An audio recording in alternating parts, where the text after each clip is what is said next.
Welcome to Maitri media. ప్రభునామల వందనాలండి. ఈరోజు దేవుని వాక్కు, దీనులు భూమిని స్వతంత్రించుకుందరు, బహుక్షేమము కలిగి సుఖించెదరు. కీర్తనలు 37వ అధ్యాయము 11వ వచనం.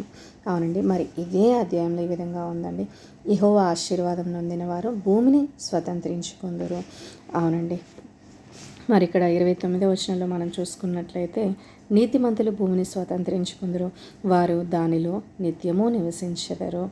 యెహోవా కొరకు కనిపెట్టుకుని ఉండుము, ఆయన మార్గం అనుసరించుము, భూమిని స్వతంత్రించుకున్నట్లు ఆయన నిన్ను హెచ్చించును. అవునండి, మరి యెహోవా ఆశీర్వాదము కలిగిన వారు భూమిని స్వతంత్రించుకుంటారు అని చెప్పి మరి దేవుని వాక్కు సెలవిస్తుంది. దీనులు భూమిని స్వతంత్రించుకుంటారు, నీతిమంతులు భూమిని స్వతంత్రించుకుంటారు. మరి యెహోవా కొరకు ఎవరైతే కనిపెడతారో, ఎవరైతే ఆయన మార్గాలు అనుసరిస్తారో వారు భూమిని స్వతంత్రించుకుంటారు అని చెప్పి దేవుని వాక్కు సెలవిస్తుందండి. అవునండి, మరి దేవుడు మరి ఎవరైతే మరి దీనత్వం కలిగి ఉంటారో వారికి భూమిని దేవుడిస్తున్నట్లుగా మనం చూస్తున్నామండి. మరి ఎవరైతే ఆయన ఆశీర్వాదం కలిగి ఉంటారో వారికి భూమిని దేవుడిస్తున్నట్లుగా మనం చూస్తున్నామండి. అలాగే ఎవరైతే నీతిగా జీవిస్తారో వారికి భూమిని దేవుడు మరి ఇస్తున్నట్లుగా మనం చూస్తున్నామండి. ఎవరైతే దేవుని కొరకు మరి కనిపెట్టుకుని ఉంటారో, ఎవరైతే ఆయన మార్గాలు అనుసరిస్తారో వారి భూమిని స్వతంత్రించుకున్నట్లు మరి ప్రభు వారు హెచ్చిస్తారంటే అండి.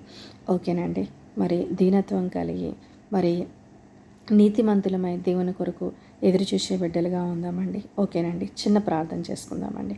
పరిశుద్ధుడా, ప్రేమ కలిగిన తండ్రి, అవును ప్రభా, దీనులు భూమిని స్వతంత్రించుకుందరు, బహుక్షేమము కలిగి సుఖించెదరు అని ప్రభా మీ వాక్కు సెలవిస్తుంది నాయన. అవును ప్రభా, యేసయ్య మిమ్మల్ని ప్రేమించి బిడ్డలకి తండ్రి నాయన ప్రభా. యేసయ్య దేవా, మీ ఆశీర్వాదం నొందిన వారికి తండ్రి నాయన ప్రభా. నాయన ప్రభా యేసయ్య నాయన ప్రభా మీరు దేవా తండ్రి నాయన ప్రభా, నాయన ప్రభా మీరు ఇస్తున్న కృపలను బట్టి ప్రభా మీకు వందనాలు చెల్లిస్తున్నానయ్యా. దేవా తండ్రి నాయన ఎవరైతే వాక్యం వింటున్నారో తండ్రి నాయన ప్రభా యేసయ్య దేవా వారిని దీవించండి, ఆశీర్వదించండి నాయన. వారు చేయ పనుల్లో తండ్రి నాయన మీరే తోడుగా ఉండమని దేవా నాయన అడుగుచున్నానయ్యా. ఈరోజు వారు చేయ తండ్రి నాయన జాబ్స్లో నాయన బిజినెస్లో తండ్రి నాయన వారి పనుల్లో తోడుగా ఉండి నడిపించమని దేవా అడిగి వేడుకొంచున్నామయ్యా. మీ ఆత్మను తోడుగా ఉండదు దయచేయండి నాయన ప్రభా యేసయ్య.